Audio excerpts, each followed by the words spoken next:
The Trail of Tears, let's start in the 1830s. At this time, the Cherokee Nation wasn't just surviving in the American Southeast, they were thriving. They had their own written language, a printing press, and a constitution modeled after the United States. They were neighbors, trading partners, and allies. But they had something the expanding United States wanted: land. And more specifically, gold, which had just been discovered in Georgia. President Andrew Jackson signed the Indian Removal Act in 1830. Now, here's the kicker. The Cherokee Nation fought this the American way in court. They took their case all the way to the Supreme Court and they won. The court ruled that Georgia had no right to force them off their land. Andrew Jackson's response? He reportedly said, "The Chief Justice has made his decision. Now let him enforce it." He ignored the highest court in the land because he had the army, and they didn't. What followed was a nightmare. 7,000 soldiers forced 16,000 Cherokee people out of their homes at gunpoint. They weren't allowed to pack. Families were separated. Looters ransacked their houses while they were still being marched out the door. They were forced to walk over 1,000 miles to Oklahoma. It was a brutal winter. They had no shoes, insufficient clothing, and barely any food. Dysentery and exposure ran rampant. By the time they reached Indian Territory, about over 4,000 people, a quarter of the entire population, had died. They called it Nunna Dal Isunyi, the trail where they cried. The California genocide? Fast forward to 1849, the gold rush. We usually picture rugged adventurers panning for gold and singing folk songs. But for the indigenous people of California, the gold rush was an apocalypse. Before the miners arrived, California was home to roughly 150,000 native people. But the incoming settlers and the state government viewed them as obstacles to wealth. The first governor of California, Peter Burnett, openly declared in 1851 that a war of extermination will continue to be waged until the Indian race becomes extinct. This wasn't just rhetoric, it was policy. The state government allocated over $1 million, a fortune in those days, to reimburse militias for killing native people. We have records of payments: $5 for a head, 50 cents for a scalp. It was state-sponsored hunting. They also passed the Act for the Government and Protection of Indians, which sounds nice, but actually allowed white settlers to arrest native people for loitering and then auction them off as indentured servants. It effectively legalized the enslavement of native children. The Sand Creek Massacre? During the Civil War, while the country was focused on the North and South, a horrific event took place in Colorado. In 1864, a group of Cheyenne and Arapaho people, led by the peace chief Black Kettle, were camped along Sand Creek. They had been told by U.S. officials that if they camped there and flew the American flag, they would be safe. Black Kettle did exactly that. He raised a giant American flag and a white flag of surrender above his lodge. Enter Colonel John Chivington. He was a Methodist pastor turned military commander who had been quoted saying, "Nits make lice," implying that even native children should be killed to prevent them from growing up. At dawn on November 29th, Chivington led 700 troops to the camp. When the attack began, Black Kettle stood by his flag, waving it frantically to show they were friendly. It didn't matter. The soldiers slaughtered roughly 230 people. Over half of them were women and children. The brutality was unspeakable. Soldiers mutilated the bodies, taking ears and scalps as trophies to show off later in Denver theaters. It was so horrific that even the U.S. government at the time investigated it and condemned Chivington, yet he never faced a day of jail time. The Philippine-American War? At the turn of the century, the U.S. defeated Spain and took over the Philippines. We told the Filipino people we were there to liberate them. But when they declared independence, the U.S. decided we weren't liberators. We were the new landlords. The resulting war is often forgotten, but it was brutal. As Filipino guerrilla fighters resisted, U.S. tactics became increasingly grim. This creates the origin of the water cure, a form of torture where soldiers forced gallons of water down a prisoner's throat until their stomach swelled, then stomped on them to force the water out. The violence peaked on the island of Samar. After an ambush, General Jacob H. Smith gave an order that shocked even other soldiers. He told his men to turn the interior of Samar into a howling wilderness. When asked who to target, he ordered them to kill everyone capable of bearing arms. When asked for an age limit, he said, 10 years and older.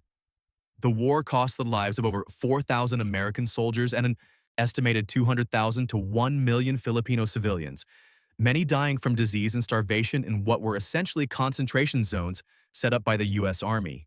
The Ludlow Massacre? Let's move to 1914 and look at labor rights. In Colorado, thousands of coal miners went on strike against the Rockefeller-owned fuel companies.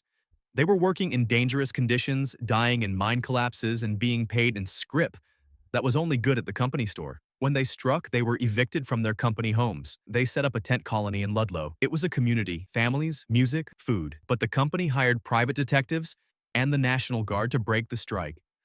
On April 20th, a gunfight broke out. The National Guard positioned a machine gun on a hill overlooking the tents.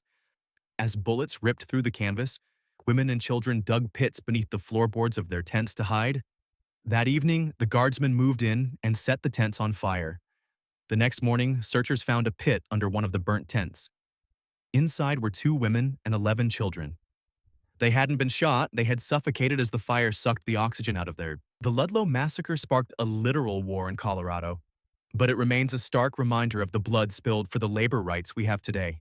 The Tulsa Race Massacre. In 1921, the Greenwood district of Tulsa, Oklahoma, was known as Black Wall Street. It was the wealthiest black community in the United States. It had its own banks, hotels, luxury shops, and theaters. It was a shining example of success in the face of segregation. But racial tension in the area was a powder keg. All it took was a spark. That spark came when a young black man was accused of assaulting a white female elevator operator, a claim that was later largely discredited. A white mob gathered to lynch him. Shots were fired, and hell broke loose. Over the next 18 hours, a white mob, deputized by local police, invaded Greenwood. They didn't just fight, they obliterated the district. They looted homes and set them on fire, block by block. Eyewitnesses even reported private airplanes flying over and dropping turpentine bombs on the buildings. 35 blocks were burned to the ground. Over 2,200 homes were destroyed. Historians estimate as many as 300 people were killed. For decades, this event was erased from newspapers and textbooks. Survivors were silenced, and the mass graves are still being searched for today. The Tuskegee Syphilis Study. Now we enter the realm of medical bioethics. In 1932, the U.S. Public Health Service launched a study in Tuskegee, Alabama. They recruited 600 African-American sharecroppers. The doctors promised them free health care, meals, and burial insurance. They told the men they were being treated for bad blood. It was a lie. 399 of the men had syphilis. The researchers had no intention of curing them. They simply wanted to track the natural progression of the disease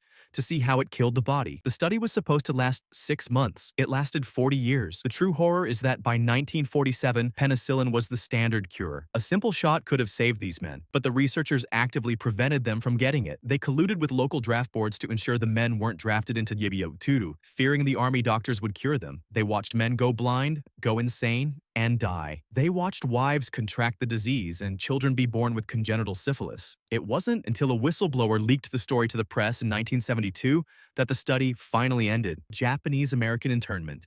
After the attack on Pearl Harbor in 1942, panic gripped the West Coast. But rather than focusing on actual spies, the government turned its sights on its own citizens. President Roosevelt signed Executive Order 9066. This authorized the military to remove any people from exclusion zones. In practice, this meant every person of Japanese ancestry on the West Coast. 120,000 people were forced from their homes. 2/3 of them were American citizens born in the USA. They were given days to pack. They had to sell their businesses, farms, and homes for pennies on the dollar to opportunistic neighbors. They were shipped to internment camps in remote deserts and swamplands, places like Manzanar and Heart Mountain. They lived in tar paper barracks behind barbed wire, with searchlights sweeping the windows at night and armed guards in towers. They were imprisoned for years, not because of anything they did, but because of who they were. In 1988, the U.S. government formally apologized and paid reparations, admitting the act was based on race prejudice, war hysteria, and a failure of political leadership. No Gun Ri Massacre. The U.S. was fighting in Korea. In July 1950, American troops were retreating in chaos. Commanders were terrified of North Korean infiltrators disguising themselves as refugees. The orders that came down from high command were chilling. No refugees to cross the line. Fire on everyone. At a railroad bridge near the village of No Gun Ri, a group of hundreds of refugees, mostly women, children, and the elderly, were trapped. American soldiers dug in on the tracks above them. For 3 days, the 7th Cavalry fired on the civilians trapped under the bridge. Survivors recall U.S. planes strafing the area and heavy machine gun fire shredding the refugees. Mothers were forced to use the bodies of their dead children as shields to protect the living. They drank blood-filled water from puddles to survive the thirst. An estimated 300 civilians were killed. For half a century, the Pentagon denied the massacre ever happened, claiming it was enemy propaganda. It wasn't until 1999, when veterans finally came forward to the Associated Press, that the truth was acknowledged. The Guatemalan Coup.